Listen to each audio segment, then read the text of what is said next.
तो भाई क्या दिख गया, भाई क्या दिख गया। কাঞ্চনজঙ্ঘার এই রূপ সবার কপালে জোটে না। তো মানেভঞ্জন থেকে সান্দাকফু যাওয়ার পথে একটা ভিউ পয়েন্টে আমরা এখন দাঁড়িয়েছি, নাম কালাপুকুরি। এই যে পুকুরটা দেখতে পাচ্ছ, এটা সম্পূর্ণ ন্যাচারাল। মানে এখন 8,000 ফুটেরও বেশি উপরে আছি আমরা। এই সেই সানসেট যার জন্য এখানে আসা, যার জন্য এখানে থাকা। Good morning guys, good morning from মানেভঞ্জনের ছোট্ট একটি গ্রাম দামেগাঁও। আর জাস্ট ঘুম থেকে উঠলাম, এখন বাজে 6:30। আর আমাদের হোমস্টের সামনের ভিউটা একটু তোমাদের দেখাচ্ছি। এই হচ্ছে আমাদের হোমস্টে, এখানে আমরা আছি। আর সামনেটা হচ্ছে কিছুটা এরকম, এখান থেকে খাড়া নিচে নেমে গেছে, আর সামনে এরকম পাহাড়। অসাধারণ একটা জায়গায় ছিলাম কালকে। আজকে আমাদের এখান থেকে চেক আউট, আমরা এখান থেকে বেরিয়ে চলে যাব হচ্ছে সান্দাকফু। তো আমরা মোটামুটি সবাই সকালবেলা ব্রেকফাস্ট ছেড়ে আমরা বেরিয়ে পড়েছি। আর সান্দাকফু ঘুরে ওখানে বরফ যদি থাকে বরফ দেখবো, তারপর ওখান থেকে আলেতে আমাদের আজকে স্টে। তো আমার পেছনে যে গাড়িটা দেখতে পাচ্ছ, এটা কোনো নর্মাল গাড়ি নয়, কিন্তু लैंड रोवर। कौन सा मॉडल है, कितना पुराना गाड़ी है भाई? ये वाला गाड़ी कितना पुराना है? 59। এই গাড়ি করেই যাব সান্দাকফু। 1959 মডেলের গাড়ি। ক্যালকুলেশন করে না যে কত বছর পুরনো এই গাড়ি, ল্যান্ড রোভার। বাকি এক্সপিরিয়েন্স শেয়ার করবো, গাড়িতে উঠেই বুঝতে পারবো যে ঠিক। हाँ, चढ़ने के बाद पता चलेगा।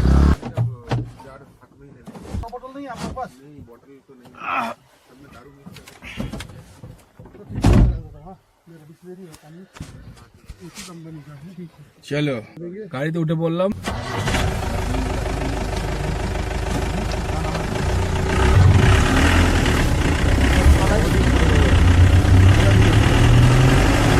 তো গাড়িতে উঠে যেটা বুঝলাম, প্রচন্ড আওয়াজ করে ইঞ্জিন। আর দ্বিতীয় হচ্ছে ওঠা নামার খুব সমস্যা। আর গিয়ার দেখতেই পাচ্ছ। पुलिस में मतलब गाड़ी का पूरा डिटेल्स, गाड़ी का नंबर, नंबर हाँ, और मेरा भी फोन नंबर लगेगा। ये डिटेल्स पुलिस के पास रहेगा और सेफ्टी पर्पस है।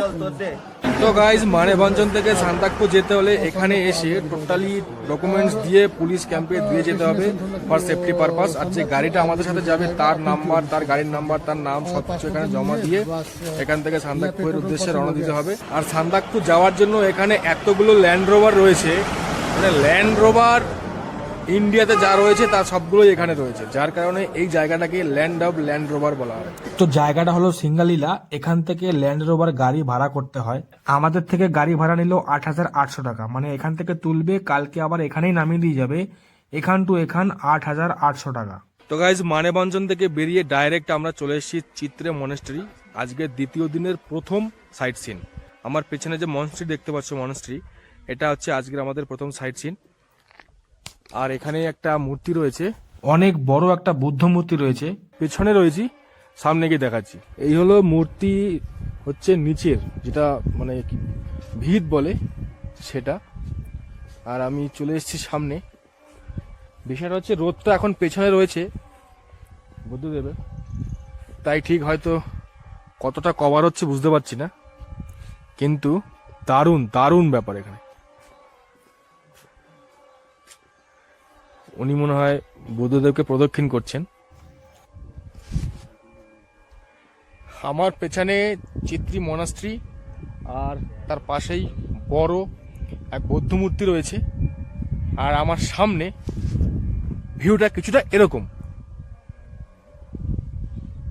Can you imagine? বাহ, এখানে খুব সুন্দর একটা দৃশ্য।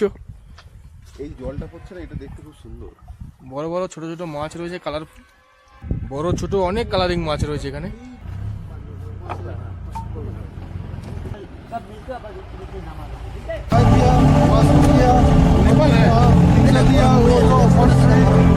তো ভাই क्या दिख गया, भाई क्या दिख गया।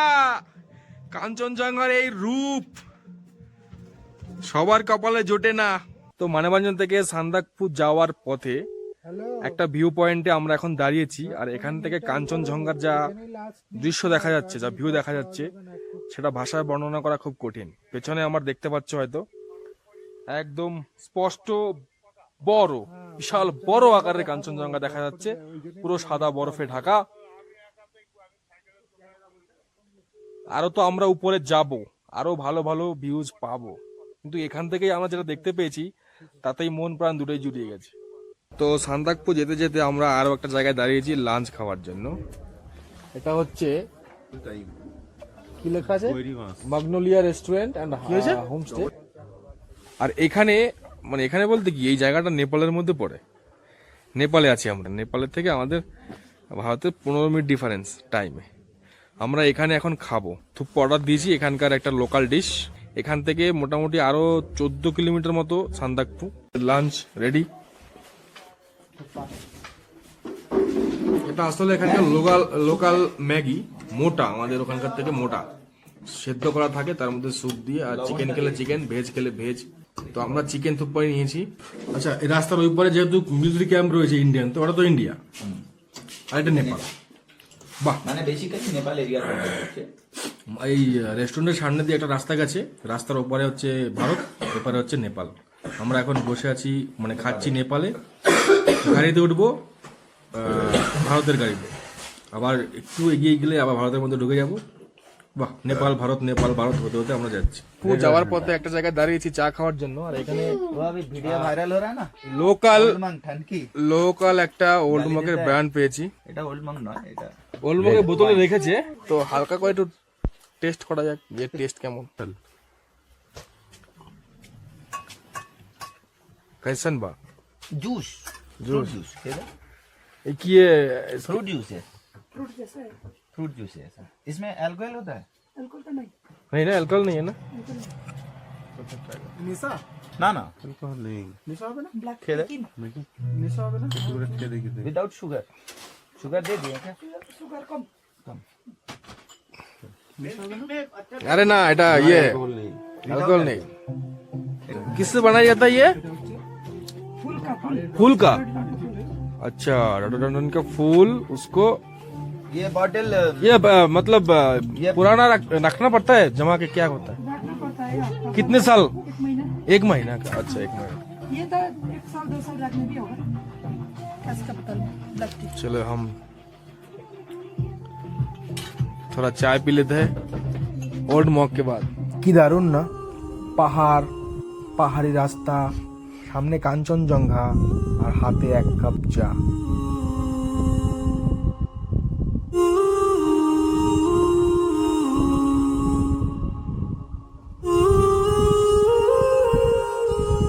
যেতে যেতে আর একটা ভিউ পয়েন্ট পড়লো, নাম কালাপুকুরি। এই যে পুকুরটা দেখতে পাচ্ছ, এটা সম্পূর্ণ ন্যাচারাল, মানে এখন 8,000 ফুটেরও বেশি উপরে আছি আমরা।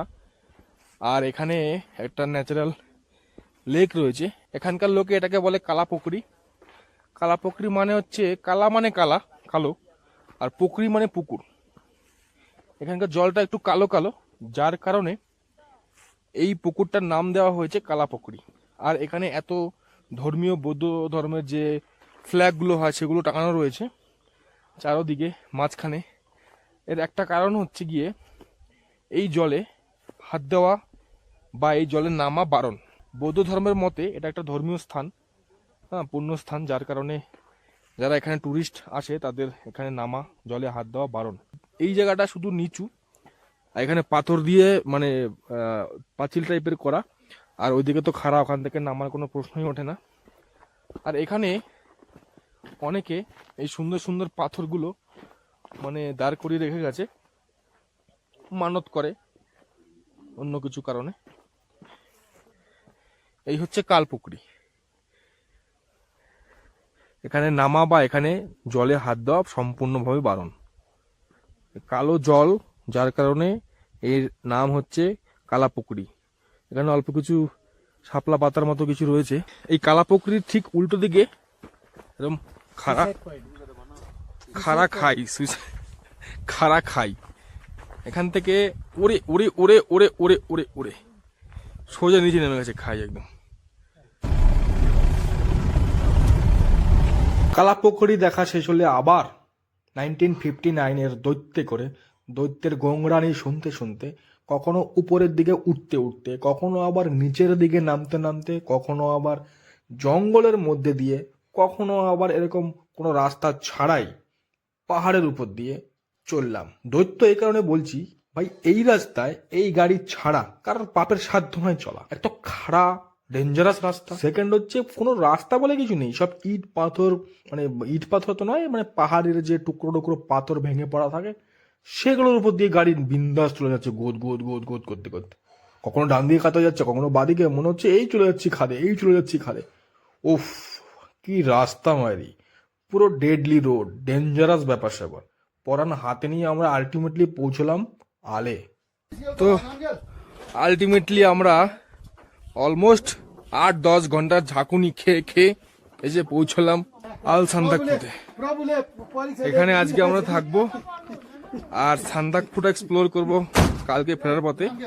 এখানে ডাইরেক্ট চলে আসার কারণ এই যে সূর্যটা দেখতে পাচ্ছ, এখান থেকে দারুণ একটা সানসেটের ভিউ পাওয়া যায়। সান্দাকফুতে যদি আমরা দাঁড়াতাম এই ভিউটা পেতাম না, তাই ডাইরেক্ট এখানে চলে এসেছি। এখান থেকে বিকেলবেলা সানসেট দেখে আর পরে এখান থেকে কালকে যাওয়ার সময় আমরা হচ্ছে গিয়ে সান্দাকফুটা এক্সপ্লোর করব। আমাদের লাগেজ পত্র সব হচ্ছে আনলোড হচ্ছে। এই গাড়িতে আমরা এসেছি ল্যান্ড রোভার, কালকে আবার এটাতেই ফিরবো। এই হচ্ছে মোটামুটি হোমস্টেটা। 11,600 ফুট উপরে আছি আমরা এই মুহূর্তে। 3,535 মিটার। যাই রুমে দেখি রুমের কি অবস্থা, কি পরিস্থিতি, কেমন রুম, থাকা যাবে, ঘুমানো যাবে, কি হচ্ছে, শ্বাস হচ্ছে। তবে যেটা শুনেছি এটা মানে মজার কথা, এখানে চান দান পুরোপুরি বন্ধ, জল নেই, জল দেয় না। মোটামুটি একজনের জন্য 1 বালতি জল বরাদ্দ, ওই দিয়ে তোমাকে আজকে দিন রাত কাটাতে হবে। আর জল দেওয়ার সময় নাকি এরা বলেই দেয় যে এই জল দিয়ে যদি কেউ ছোচে মানে পাছা লাগায়, পাপ লাগেগা। দেখি এটা সত্যি কিনা। এই হলো আমাদের হোমস্টে, এটাতে আমরা আজকে থাকবো। লাগেজ পত্র চলে এসছে সব।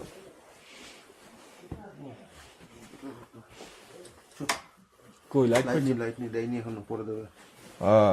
লাইট নেই। ছোট ছোট 2টো বেড আছে। এদিকে কি বাথরুম, বাথরুম আছে, এখন লাইট দেয়নি। লাইট দিলে পরে আমরা একটু ভালো করে এটাকে ভিডিও করব, এক্সপ্লোর করব। এই সিঁড়ি দিয়ে উপরে দোতলায় আছে মনে হয়, আর এইদিকে একটা রুম আছে। লাইট ফাইট এখন এইটুকুই লাইট হবে হয়তো। তো এই হচ্ছে আমাদের পুরোপুরি হোমস্টের ব্যবস্থা আজকে, বাকিটা দেখা যাক। তো এইখান থেকে ট্রেকিং করে একটু উপরে উঠে নাকি দারুণ একটা ভিউ পয়েন্ট পাওয়া যাবে। হ্যাঁ, ও এখানে একটা সিঁড়িও লাগানো আছে। এইখানে গাড়ি উঠিছে কি করে? হ্যাঁ, এ তো বড় হদ পার কর दी इन्होंने। ছোটখাটো একটা ট্রেক হচ্ছে আমার আর কি।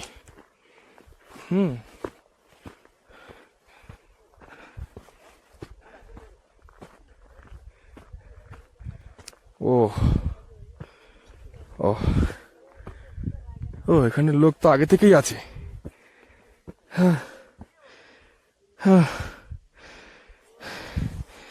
মেঘ কুয়াশা নিচে পাহাড়ের গায়ে গায়ে লেগে আছে, যেটা অনেকটাই নিচে। 12,000 ফুট মোটামুটি উঁচুতে আছি এই মুহূর্তে। হাঁপানি হচ্ছে, গলাও শুকিয়ে যাচ্ছে। এটা আমাদের হোমস্টে, এখানে আজকে থাকবো। আর হোমস্টের যে চালা ছাদ তার থেকে উপরে উঠে এসেছি। পেছনে একটা উঁচু জায়গা আছে। টোটালি হচ্ছে এখানকার টপ ভিউ পয়েন্ট। আর শালা এইটু জায়গায় উঠতে হাঁপানি শুরু হয়ে গেছে। দেখো, আমরা কাঞ্চনজঙ্ঘা এখান থেকে মনে হচ্ছে 2-3 কিলোমিটার দূরে। আর এইদিকে পাহাড়গুলো কুয়াশার তলায় ঢেকে গেছে।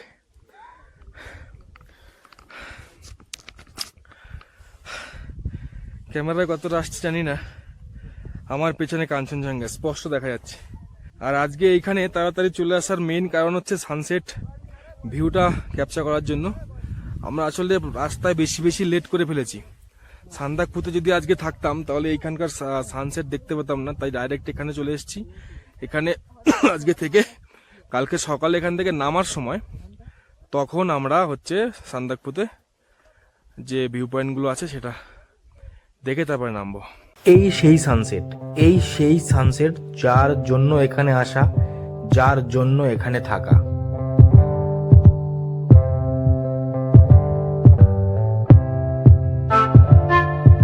তো সূর্যি মামা ডুবে যাওয়ার পরে কাঞ্চনজঙ্ঘার এই রূপ, এখান থেকে ছড়তে ইচ্ছে করছিল না, অনেকক্ষণ বসেছিলাম। কারণ এরকম দৃশ্য, এরকম রূপ পাহাড়ের সবার কপালে জোটে না। আমরা অনেক ভাগ্য করে এরকম পেয়েছি, রেখে দিলাম এগুলো স্মৃতি হিসেবে। তো সানসেটের দারুণ দুর্দর্শ ভিউ দেখার পরে আমরা টিফিনে বসলাম। আমাদের আলে টিফিনের ব্যবস্থা হচ্ছে পাস্তা, মেঘগুলো এরকম ভেসে থাকবে, আর পাস্তার সাথে আলোটা আসবে না। গরম গরম চা। সূর্য উঠবে না তো। পাস্তার সাথে গরম গরম চা গো ভাই, জমে গেছে পুরো। তো চা শেষ করে নিয়ে নিলাম ওখানকার একটা লোকাল ড্রিঙ্ক। 13,535 তাহলে আবার ঘরে গিয়ে তো- 13 থেকে 14,000 ফুটের মধ্যে আছি। আর এই জায়গার যে স্পেশাল ড্রিঙ্ক সেটা আমরা নিয়েছি, নাম হচ্ছে তুম্বা। বাসের হচ্ছে গিয়ে কি বলে পাত্রে দিয়েছে, এর মধ্যে এই যে এটাতে বারবার গরম জল দিতে হয় আর একটু আর আর বারবার খেতে হয়, ঠিক আছে? হ্যাঁ, এর এটা লোকাল তলায় কি যেন আছে, এটার মধ্যে মাল্টিগ্রেন দেয়া আছে, যেরকম সর্ষে, গম, আরো বিভিন্ন রকমের এখানকার লোকাল যে কালচারাল, এটা হচ্ছে কালচারাল এক ড্রিঙ্ক। ফার্স্ট টাইম ট্রাই করছি। যেহেতু এর মধ্যে গুঁড়া করা দানা বানা রয়েছে, পাইপ দিয়ে খেলে মুখে চলে আসতে পারে, তার কারণে পাইপের নিচে বন্ধ ছিদ্র করা আছে, টানলে শুধু জলই আসবে, আর কিছু আসবে না। এটা আমরা এখন ট্রাই করব। এই যে নাড়ে, এটা নাড়াতে হবে, একটু এভাবে নাড়াতে হবে। আরে ওই রকম ঘোরা আরে। নিচে, আমি প্রথম হ্যাঁ মাছ সেট করে মেরে ফাট করে কাত হয়ে যায়, মাঠটা কিলা তাড়ির মতনই লাগে এটা। একটু ঝাঁঝ ঝাঁঝ, একটু টক টক। টেস্ট ভালো না, বললাম না ফার্স্ট টাইম খেলে ভালো লাগবে না, খেতে হয় একটু সেট হতে দেবে। অত টানতে হয় না, এক চামচ টানলে মুখের মধ্যে, এই দেখ এই নাড়িয়ে টানলে